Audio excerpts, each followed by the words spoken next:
Jai Shri Ram, everyone. Welcome to another session of Indic Studies Toronto. Today, the topic is Truths and Myths in the Ramayan. This presentation explores the Ramayan with a factual and an interpretive viewpoint. Our speaker today is Parag Bhalerao ji, who has been on this platform before and he has presented.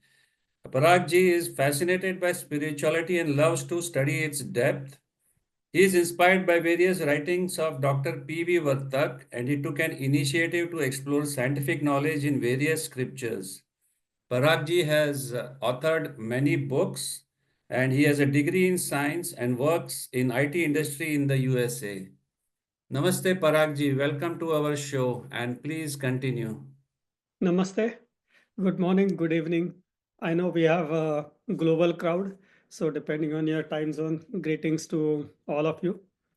It is very exciting to see you all here, and I want to thank you, Indic Studies channel, for this opportunity for all of us to get together, meet up, and discuss some of the topics.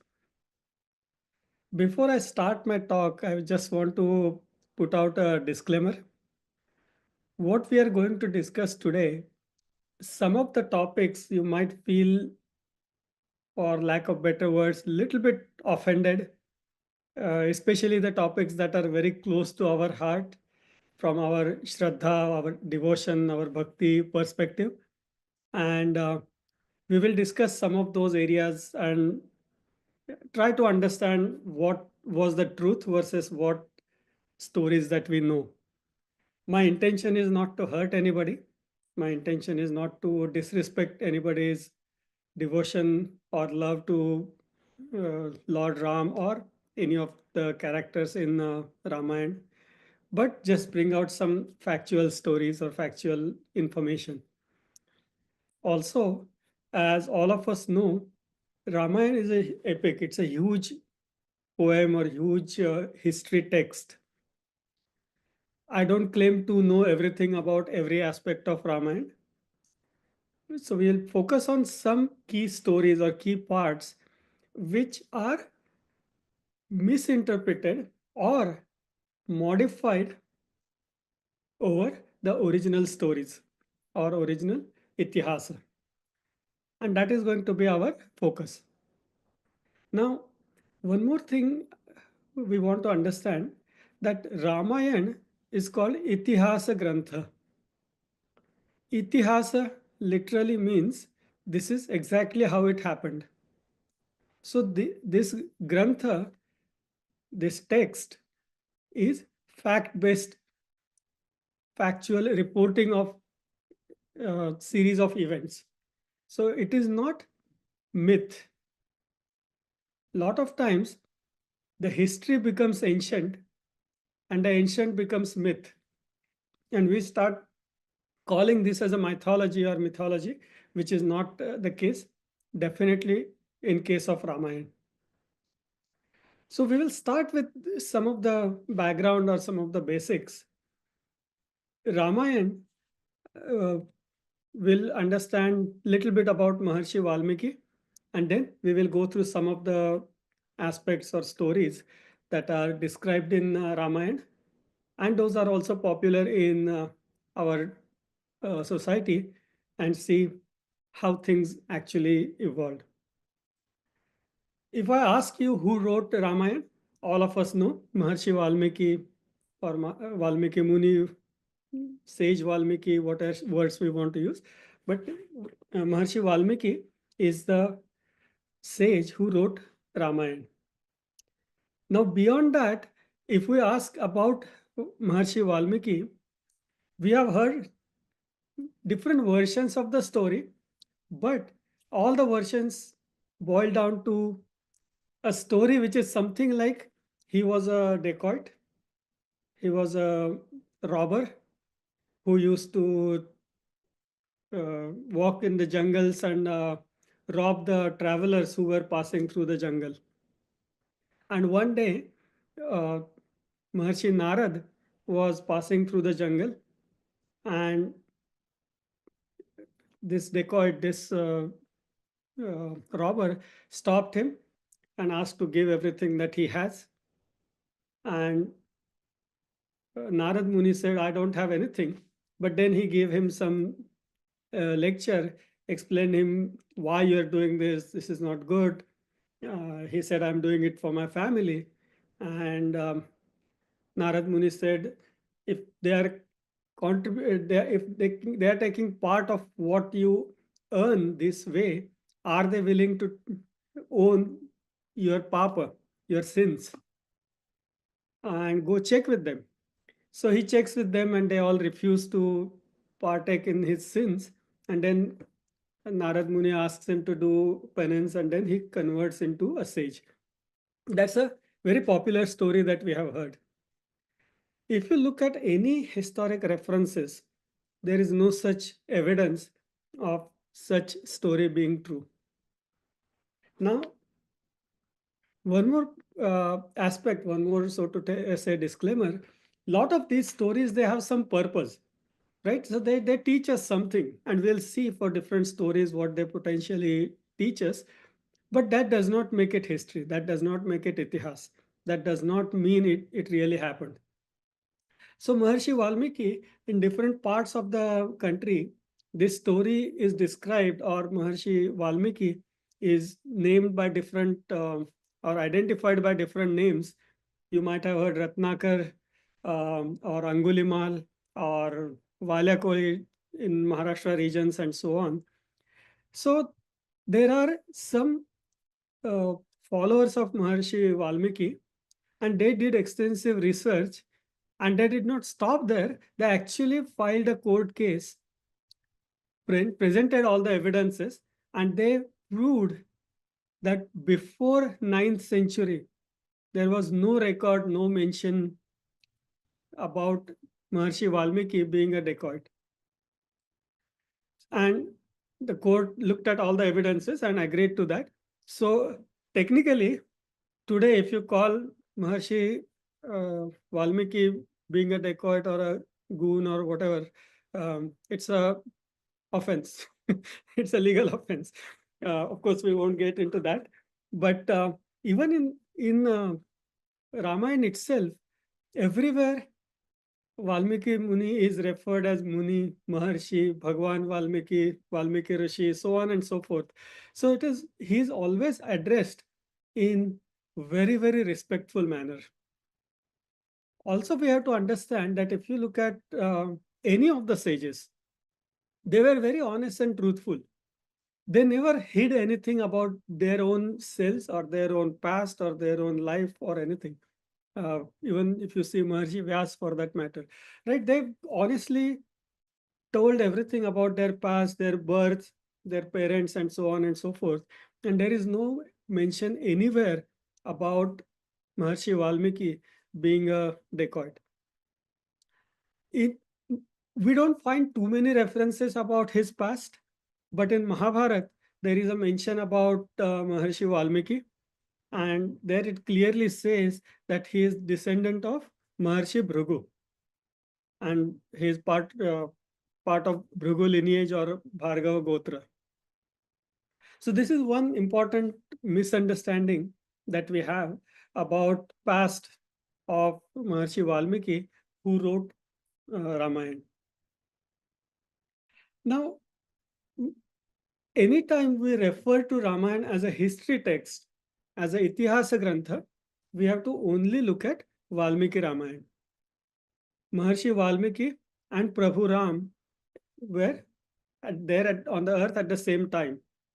They have met each other, they have spent time with each other. As you know, Mata Sita had spent significant time in Maharshi Valmiki's ashram, and that is how Maharshi Valmiki got to know all the facts or all the truths, all the stories, and that is how he wrote that epic. But beyond Valmiki Ramayana, there are so many other Ramayans. And depending on the region where you are, you might be familiar with one or more of these Ramayans, right? We know Tulsi Ramayana is very famous. If you are from south, then Kamba Ramayana is very famous. Ramcharitmanas or Tulsi Ramayana, that is very famous. So there are so many different versions. In Maharashtra, you might have heard beautiful composition called Gita Ramayana. Now, there is a big difference between Valmiki Ramayana and all these other Ramayans. All these other Ramayans are based on key narration, key stories from Valmiki Ramayana, but all the other Ramayans are written by devotees of Prabhu Ram. So when you are a devotee, you try to exaggerate something. You try to add devotion aspects more and more. You want to paint your beloved God in a very beautiful manner, or a big manner, or a almighty manner. So you tend to exaggerate certain things, right? So all these other poets, so to say, or people who wrote different versions or different flavors, those were more of devotees, and they tried to articulate their vision, their devotion, their bhakti, their love towards Lord Ram in their texts. So those texts, even though the core part of the story is pretty similar, there are a lot of deviations, exaggerations, or added perspectives, added stories from their own thinking or their own devotion. So whenever we look at Valmiki Ramayana as a itihasa grantha, as a reference text for historic references, we should strictly look at Valmiki Ramayana.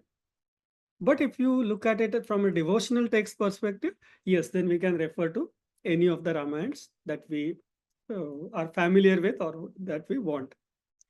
These are some popular texts or versions I have mentioned here, but there are many more. There are a lot of versions, lot of variations in Ramayana Grantha itself. With that, we'll move on to next topic, which is who was the father of Prabhu Ramchandra. And there is always a discussion, you must have heard, that King Dasharath, who was father of Prabhu Ramchandra ji, he lived for more than 60,000 years. And then there are people who, uh, start big debate, big argument that, yeah, back in those days, the human life was much longer than today. And, the time span of the yugas and all kinds of references they give and make it sound very convincing. They're part of the argument. But if we'll do a very practical, scientific, and open minded study, we know that it is not possible for a human to live 60,000 plus years. It's not true. But then you will find a reference in Ramayana itself where Dasharatha says, it has been 60,000 years, and after that I became father. This happens when Maharshi Vishwamitra comes to Dasharath and he wants to take Ram away with him and away from Dasharath. And that's when Dasharath says, hey, after 60,000 years, I became father. I got this son. Give me time to enjoy with him, be a good father to him. Don't take him away from me right now. And that is the context where Dasharath says this, Shashti Varsha Sahasrani, 60, Shashti, and Sahasra is 1,000. Now, what happens is in many texts, we try to take meaning of certain words in most common manner. So different words have multiple meanings, and we tend to take the most commonly used or applied meaning of that word or that text. So word sahasra does not mean just 1,000. It means a large number. Okay? So when you say 1,000, it means, okay, there is a extended period, there is a large period or large number, large count. That's what sahasra means. And one of the meanings of sahasra is 1,000. So this is a screenshot from a dictionary where you will see that Sahasra has multiple meanings. And the second meaning there, if you see, it is a very large number. That's all it really means. Or even there is, it also means infinite and so on and so forth. So there are a lot of different meanings, and people take the literal meaning as thousand equal to sahasra equal to thousand, and they try to interpret this as 60,000 years, which is not the case. Now, why did he say this? What is the context? Again, we all know that in his young age, King Dasharath accidentally killed Shravan. And then Shravan's blind parents cursed him. They gave him a sharp that you killed our son. Now we can't live without our son. And we are going to die. But we are cursing you that you will also die due to separation from your kids. So when he became king, when Dasharath became king, and as he grew, he knew that I'm going to die because of separation from my kids. So one of the possibilities is he did not want to die at young age, so he delayed having kids. But maybe at around 60, he thought, okay, now I'm old enough. Also, I have to think of, who will be the king after me. So I need to have kids. All those things he probably thought. And at age of around 60, he said, okay, let me have kids now. And I'll spend a few years with my kids. And after that, if I die, it's okay. Now, this is a age where I have to think of other things also. And that's probably why he waited up to age 60 or around 60, and then he had kids. So that is the reference here. He's saying after 60 years I have become father. So don't take my kids away from me.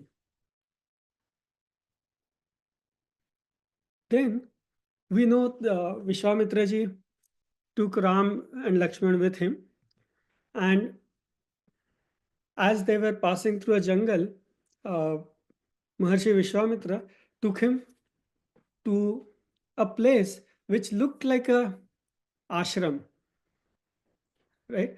And Prabhu Ramchandra ji saw that and he asked Maharshi, what is this place? It looks like a ashram, but it looks like abandoned. Nobody has lived here. And then the story that we know, that there was a stone or a statue made out of stone of a lady called Ahilya, Ahalya, whichever way you call it. And then he narrated the story, and he said to Prabhu Ramchandra ji that if you touch this statue with your feet, then Ahilya will become human again. She will come back into life. And then Ramji touched her with her feet, and she, from the statue form or from the stone form, she became human again. That's the story that we have heard. Now, there is no such reference in Valmiki Ramayana of her becoming a stone. Yes, there is a reference of Gautam Rishi's ashram, which was abandoned. Prabhu Ramji was passing by, he asked questions, Maharshi explained him everything. But the story was, and some of us know this story of Ahilya also, that Ahilya was wife of Rishi Gautam. Very pious lady, very pious couple. Once, and she was extremely beautiful. And she was so beautiful that Indra got attracted to him. And Indra wanted to unite with her. So once when Maharshi Gautam had left in the morning to take bath and his morning rituals, Indra came there in the disguise of Maharshi Gautam and asked Ahilya to unite with him. Now, Ahilya realized that he is not her husband. They also had a dialogue, and she clearly said, "You are not my husband." And she realized that it's Indra. Now, maybe it was kind of boosting her ego that I'm so beautiful that even king of gods is attracted to me. Or there might be any other reasons, but knowingly she agreed to unite with him. And that's when Gautamji came back and cursed both Indra and Ahalya. Now, if you uh, see the first verse there, it says Devaraja Kutuhala. So she was also curious to unite with Indra, kind of boosting her ego. And then, after cursing Indra, what did Gautamji cursed Ahilya? That is there in the lower part. Tatha Shaptva Savai Shakram Ahilyam Api Shaptavan. So I won't read the entire Sanskrit text, but he says you will live here at this place for 1,000 years. Again, the 1,000 does not mean exact 1,000 years or Sahasra Varsha. That means you'll spend lot of time here. How will you spend lot of time? Nirahara, you will not eat anything. Bhasma Shayini, you will just wear bhasma, the ashes on your body. Adrishya Sarva Bhutanam, you will not be visible to anybody. That does not mean she will become invisible, but that means don't go out and mix in the society and show your face or show yourself to anybody. Just stay isolated.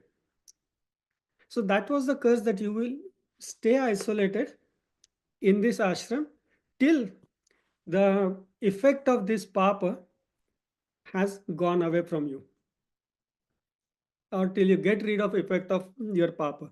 And how will that happen? Prabhu Ramchandra ji will come. His aura is so pure and so strong that just by being with him, touching his feet, your all the sins or the effect of your sins will be destroyed, and then I'll come back and we'll live together. So something like that he said, and then he left. The entire ashram left, and she stayed there alone uh, in that ashram, which was kind of abandoned at that time.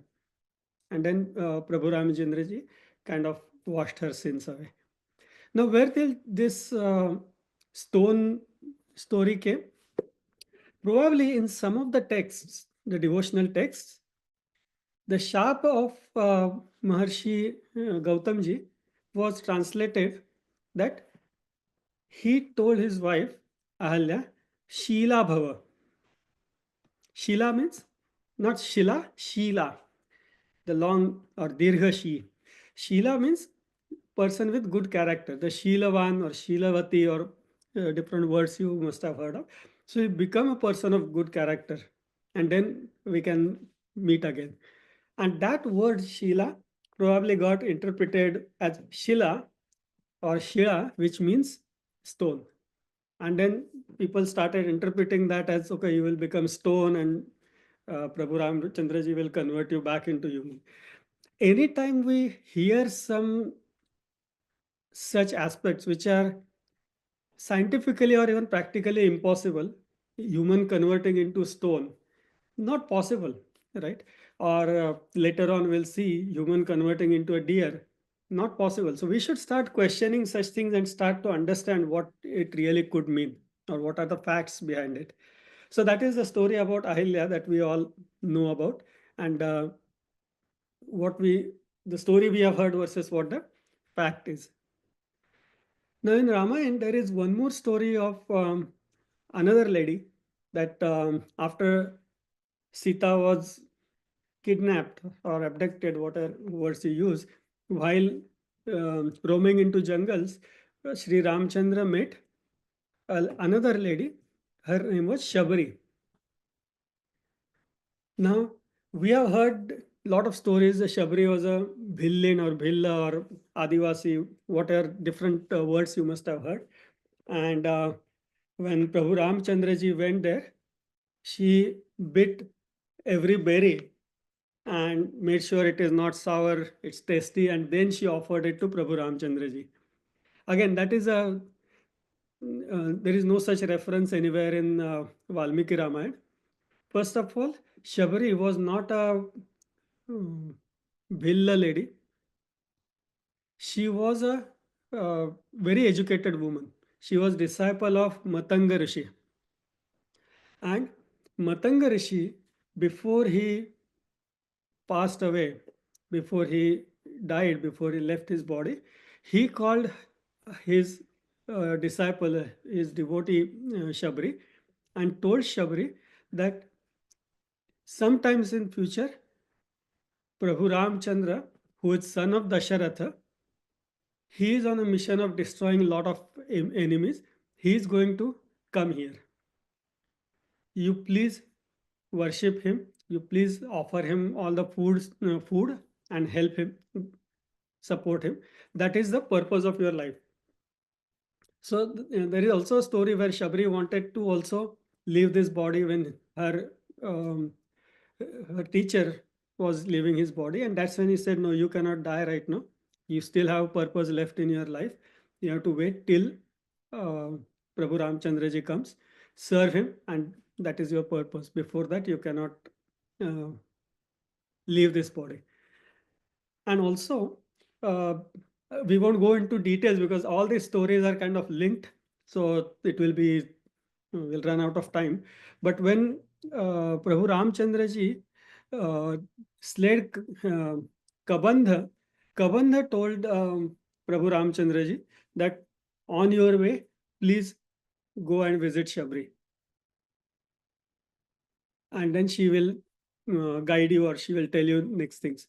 So that is the reason Prabhu Ramchandra ji came looking for Shabri, and Shabri also welcomed him, offered him puja and worshipped him, and so on and so forth.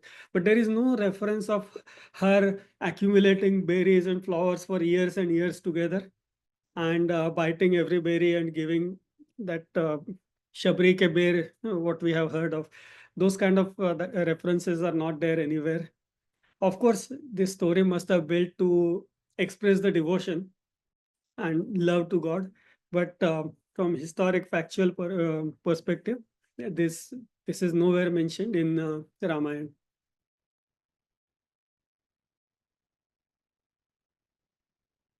There is one more beautiful story that we have heard of. It's called Lakshman Rekha, and Lakshman Rekha has become like a very common saying, or when to indicate that we should not cross certain boundary, and to indicate that uh, Lakshman Rekha is often used as a metaphor or as a word, that this is a Lakshman Rekha. That means this is an absolute boundary you should not cross.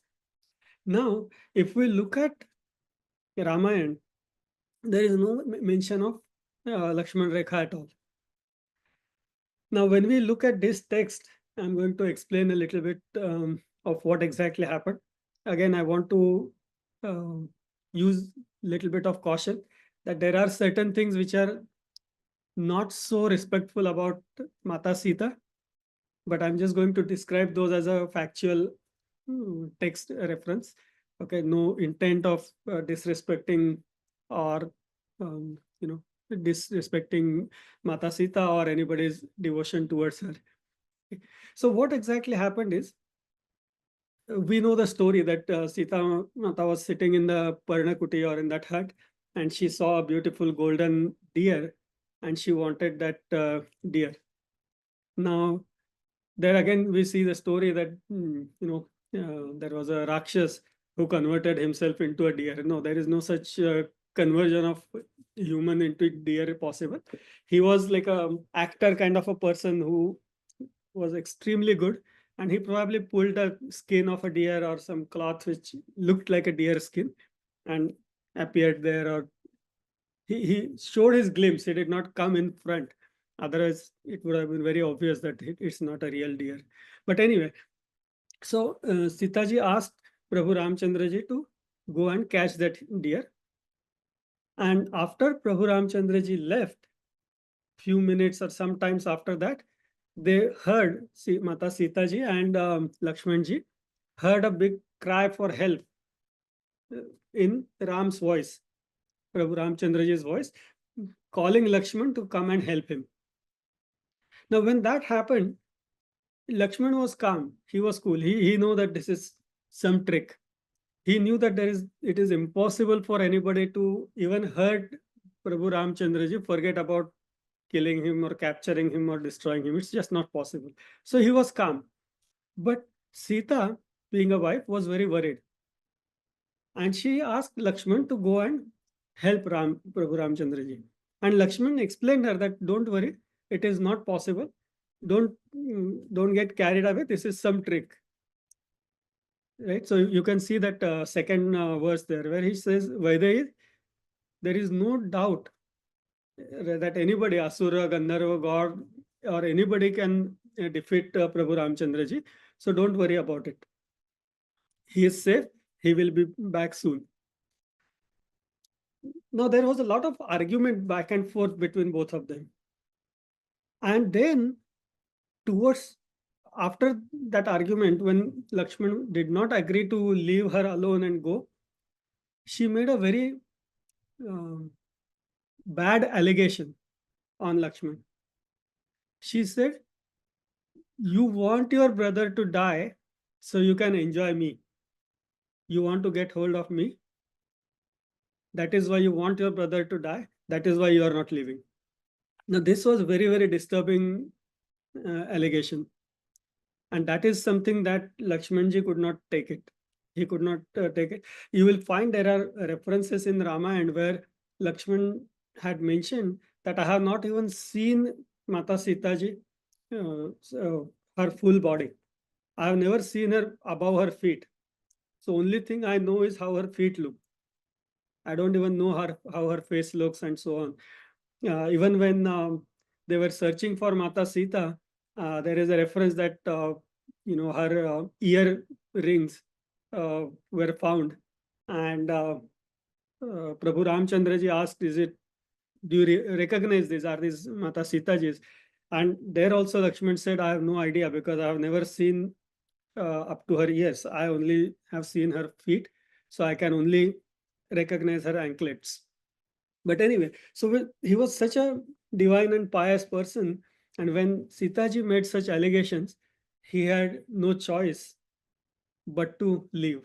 So he just left, and of course, he said, "Be safe, take care of yourself, don't go too far, or don't go away from the hut," things like that. But there is no Lakshman Rekha that he drew and said, "Okay, don't cross this line, otherwise you will be in trouble." There is no such reference. So that is again a story that was built. Again, probably the intent was to give a message of not crossing a boundary, but in actual Ramayana reference, there is no mention of Lakshman Rekha.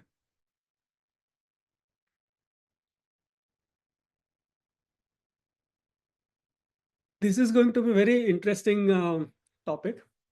The Hanuman and the Vanar Sena. There are a lot of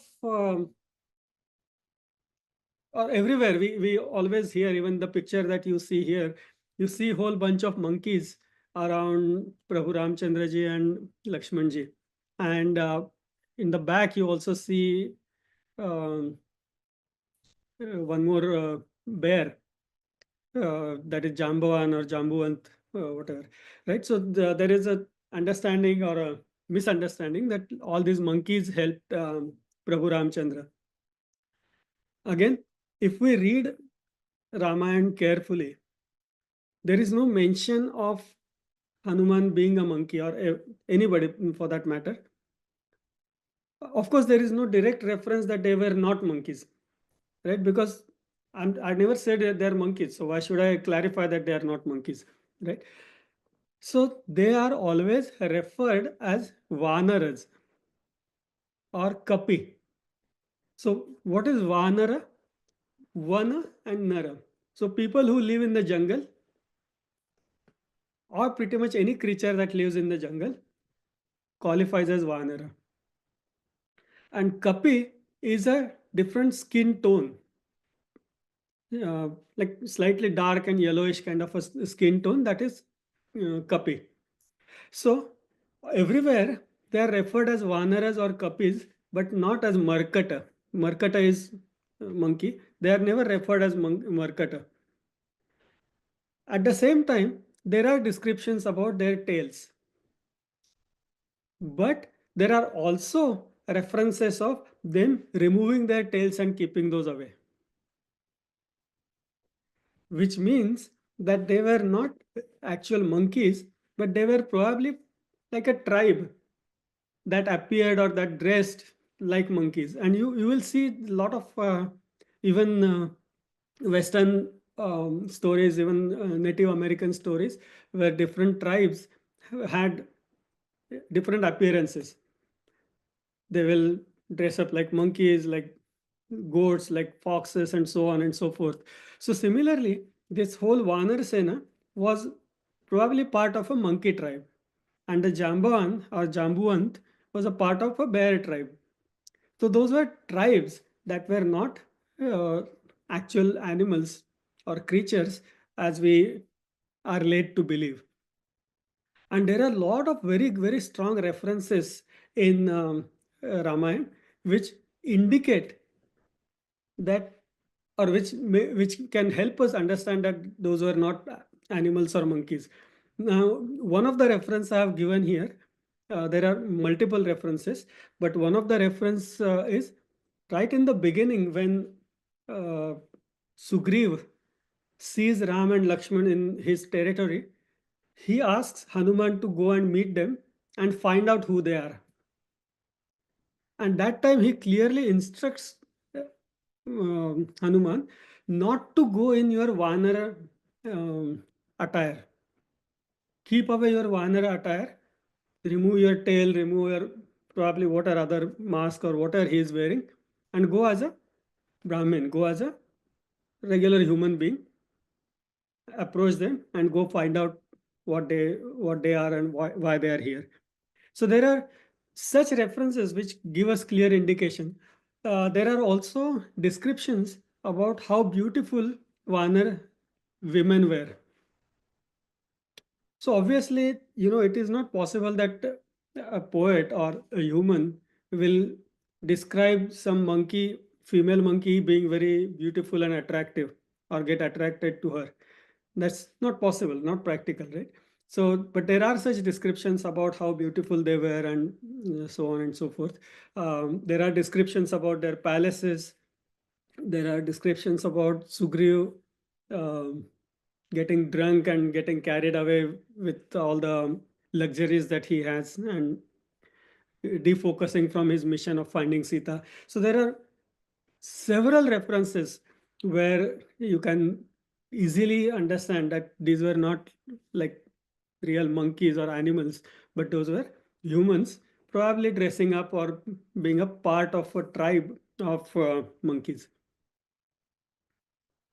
This becomes very interesting because um, lot of times our kids especially ask us, how can monkeys do such and such things? How can monkeys speak? How can monkeys do whatever, right?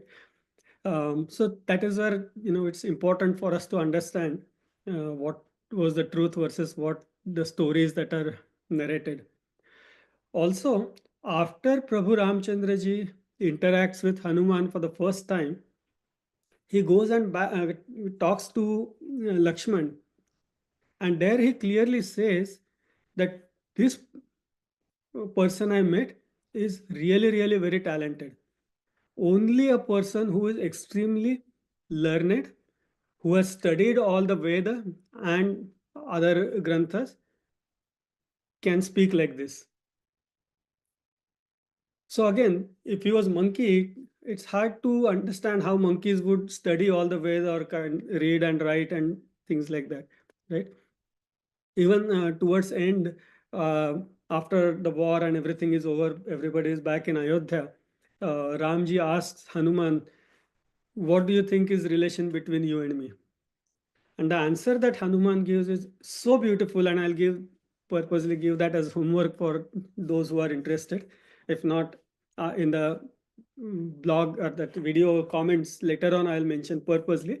But find out what answer he gives. That answer is so beautiful. You can't imagine any ordinary person even thinking of such answer or such aspects, right? So if you study Ramayana properly, you will get enough understanding that all these Vanaras were not monkeys, but they were humans. And same is the case with Jambavan, because they have talked about their lineage, their uh, parents and grandparents and entire past. and nowhere the past was not. The past was clearly their ancestors were clearly humans, because that is how it is described.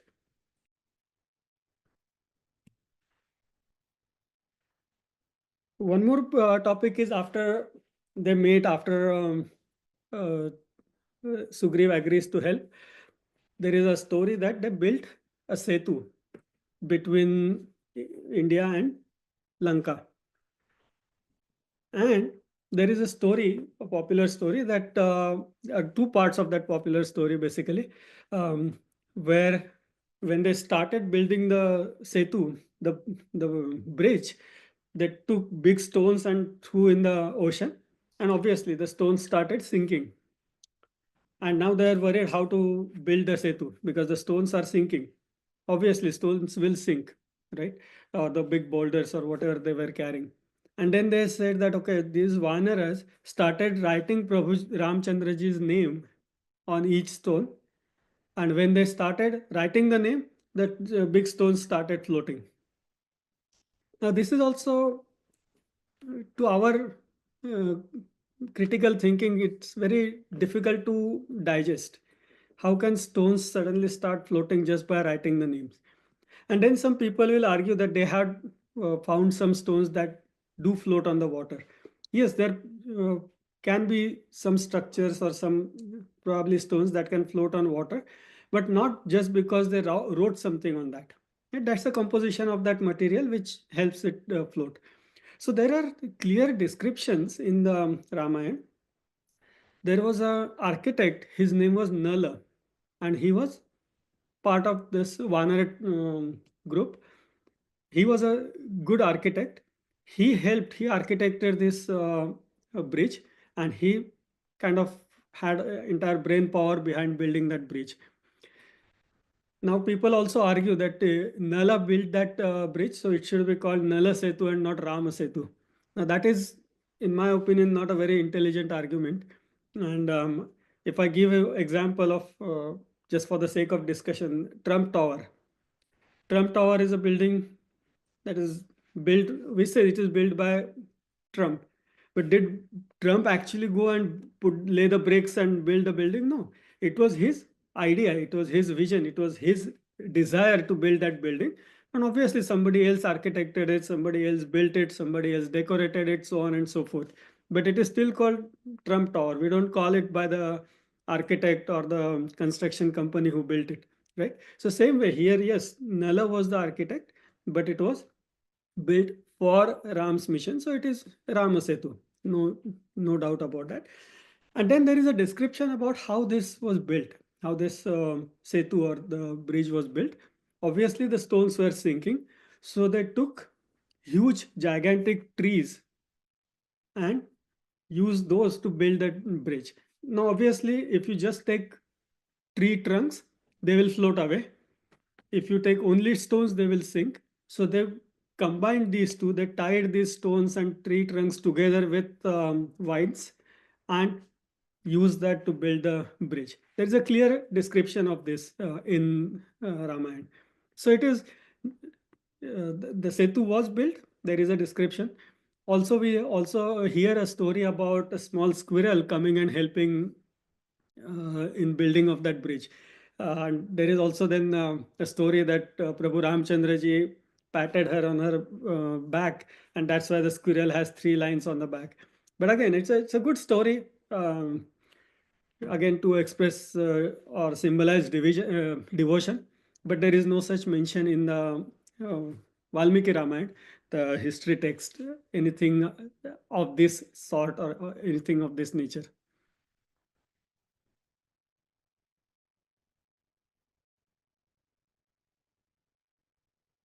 Then we hear one more story that when Ravan was defeated and he was about to die, he was lying on the ground about to die, Prabhu Ramchandraji asked Lakshman to go and learn few things from Ravan. Ravan, yes, he was a Rakshas, Asur, but he was extremely talented. He was one of the best devotees of Lord Shankar, and really, really talented person. But of course, his talents and powers he used for wrong purpose, right? That's why he was called Asura. But was there something for Lakshman to learn from Ravan? Maybe there was. Maybe there was nothing. But there is no mention of Prabhu Ramachandraji asking Lakshman to go and learn from Ravan. There is no such reference in um, Ramayana. Okay. So all this story again, probably this story was added to teach us that even if when somebody is more knowledgeable than you, you should be willing to learn from him or her, even if he is your enemy, right? Or even if he is a bad person in other contexts, but he has knowledge, higher knowledge than you in specific context, then you should learn from him. Probably that was the message somebody tried to deliver, and then how to deliver that message. So you tie it to some story. In the story format, it is very easy to communicate the information. And then if you tie it to some devotional aspects, it's even easier for that story to become accepted and people learning from it. So that probably was the intent behind many of these stories, but there is no direct mention about Ram asking Lakshman to go and learn from Ravan.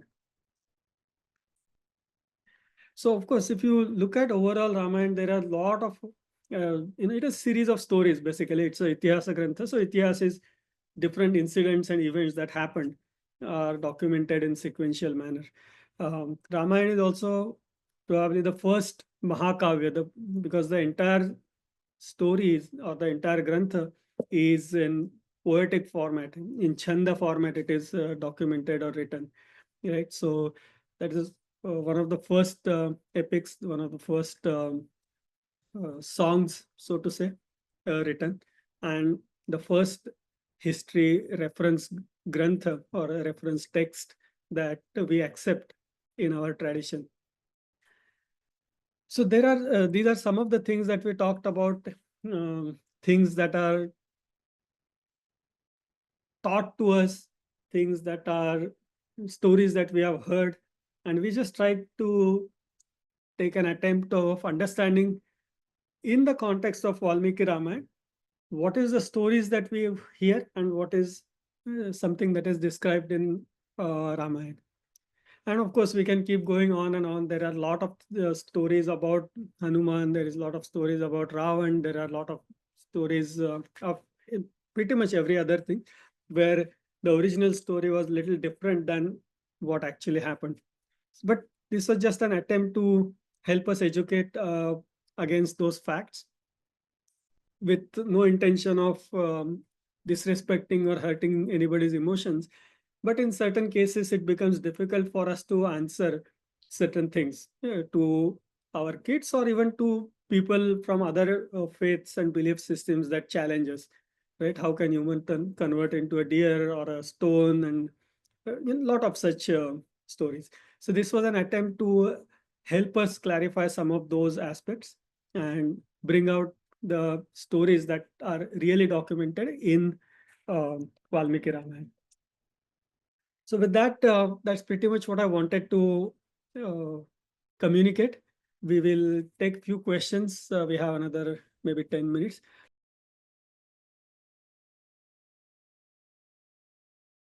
And I see Prasadji has raised his hand. So Prasadji, please go ahead. Thank you, Paragji. Appreciate your talk. The clarifications, very systematic, step-by-step clarifications were great. I have one, always bothers me this question about Sita, right? From childhood, she has been, born of earth and all that. That's one story. And second is she was very well educated. She even lifted the Lord Shiva's bow when she was a young girl. Right. And after that, her role became, as far as the portrayal goes, following Ram, this love story, and me, koi mujhe bachao, that type of role she constantly played. But I believe, Sita was, well groomed. She came from a family of kings, She was a princess. She was born as an administrator. She had all kinds of qualities, and I'm thinking, was there a bigger role Sita played in the Ramayana, or was there a strategy when Sita went to Ravan's straight to his house, as a strategy and to help out Ram win the battle? So this is not a real direct answer, Prasadji. It's a very good question. The whole series of incidents in the Ramayana happened for a reason, right? There was a bigger reason of destroying the bad or evil in the society which was there at that time, and majoritarily Ravan and his influence, right? So even if we say his mother, how can she ask him to leave and go in the forest, stepmother, that she was not a bad person. There are references that she was probably as good as his real mother. She loved Ram just like she loved Bharat, but then still she asked, and that again there was a purpose behind why it happened, and it always gets uncovered later. But coming back to your question, uh, Sitaji was probably capable of destroying Ravan herself. And she had actually told, if you touch me, you will be burned, you will burn. She has kind of cursed him, right? Now, why did she not take any action? Uh, I don't know, honestly. One of the potential reasons is, you know, had she done something, it would have been a dark spot in Prabhu Ramchandraji's character, that he could not even save his own wife. What are you talking about him protecting the society and uh, his citizens and all that, right? So she wanted her husband to prove his capabilities or uh, fulfill his duties. It is duty of a husband to uh, take care of and protect the wife. So she wanted to give him opportunity to prove himself, was probably one of the reasons. There can be something else also, but in my interpretation, that's probably the reason why she uh, let Prabhu Ramchandraji come and rescue her and destroy Ravan. Paragji, there's a question about the Dhobi incident, whether it comes in the Valmiki Ramayana. So there is a Uttarakhand, and Uttarakhand is a little bit questionable if it was really uh, is it part of Valmiki Ramayana or not. The Valmiki Ramayana ends after Prabhu Ramchandraji becomes king, returns to Ayodhya and becomes king. And then Uttarakhand, a lot of people believe was kind of written later on. But in Uttarakhand, yes, there is a story about Dhobi and Sitaji going through Agni Pariksha.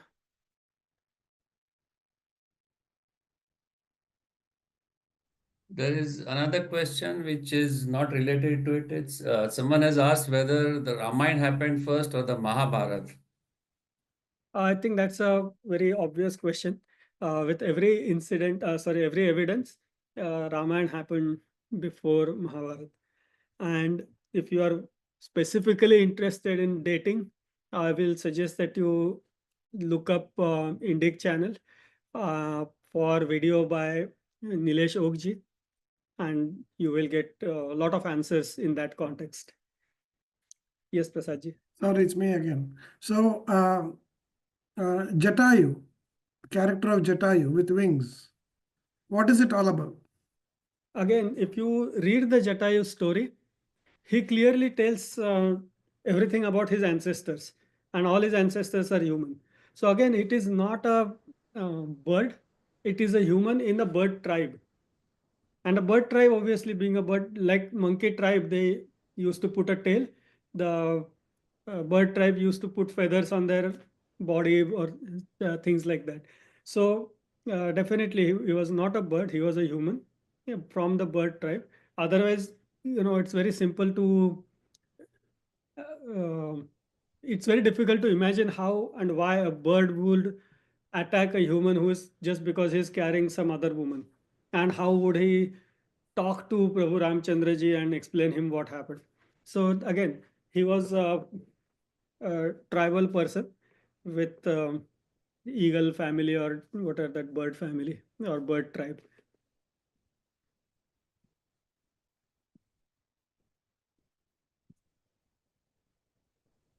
There's another question in the chat. It says, is it possible that the Vanar and other tribes had all the accessories like tail to be used as defense weapons?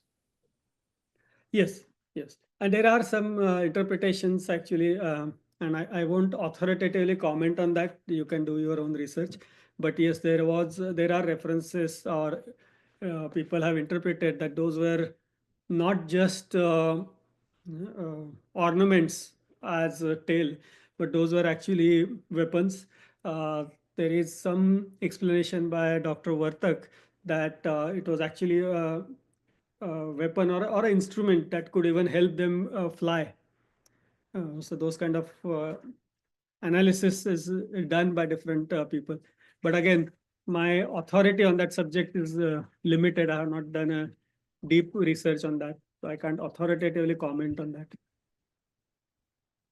Also, what about the concept of Vimana, Pushpak Vimana, when Ram came back from Lanka to Ayodhya? So, is it just a theoretical concept, or is it something possible?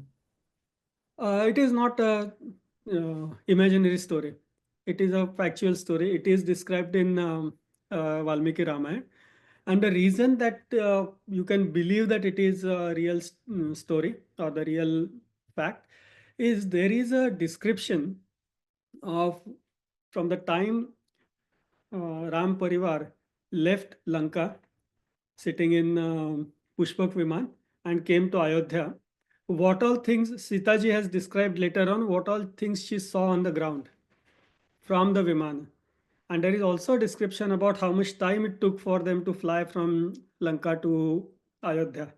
And if you look at both those aspects, it is very clear that somebody who was really up in the air could only see what is there on the earth and describe it in that way.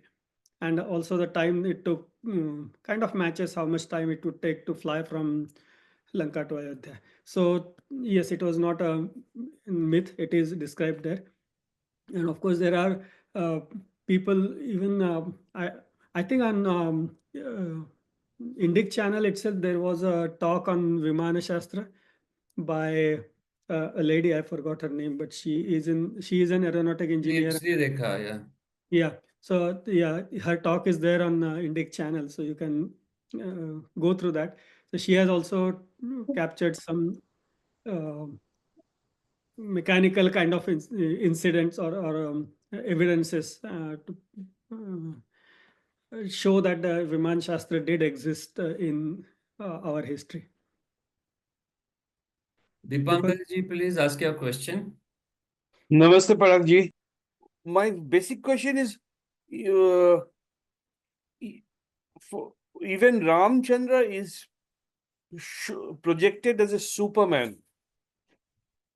Is that so, or if it is Itihasa, can that be true? So it really depends on how you describe a Superman, right? If you are looking at a Superman being like a movie character of current generation Superman, then no, that is not what it is. But if I don't know if you all know, but there is something called siddhis. There are 8 siddhis that human can acquire, and which are, for lack of better words, mystic powers. You can do things that are really impossible or difficult for a common person to do. So yes, Prabhu Ramchandra ji had acquired a lot of siddhis. Hanuman ji had acquired all the siddhis. Also, because of his nature, he had a very strong and pure body, pure mind, which had developed a very strong aura.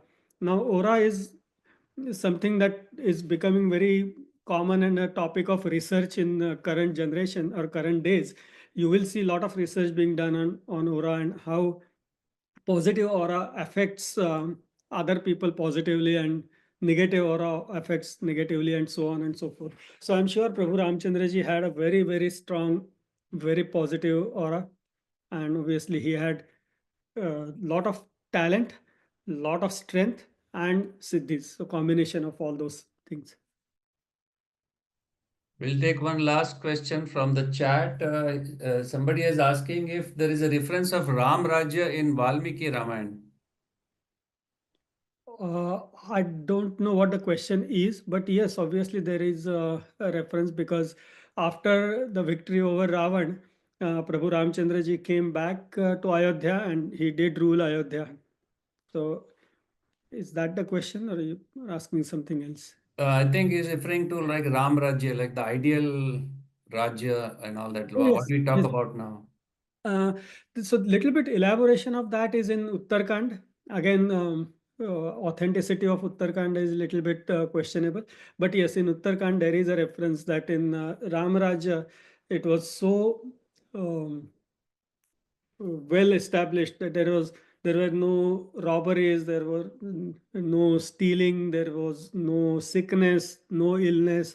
All those kind of things existed in Ramaraja. So in Uttarakhand there is a reference and some explanation or description about that.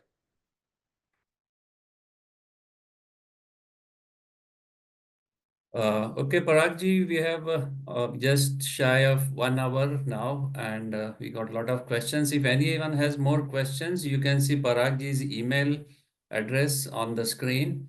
You can mail him any other queries. I'm sure he would be glad to answer your queries. And Paragji, thank you very much for this eye-opening presentation, and we look forward to listening from you again. Dhanyavad, and Dhanyavad everyone for attending the presentation. Have a great day. Thank you. Thank you. Namaste. Jai Shri Ram. Jai Shri Ram.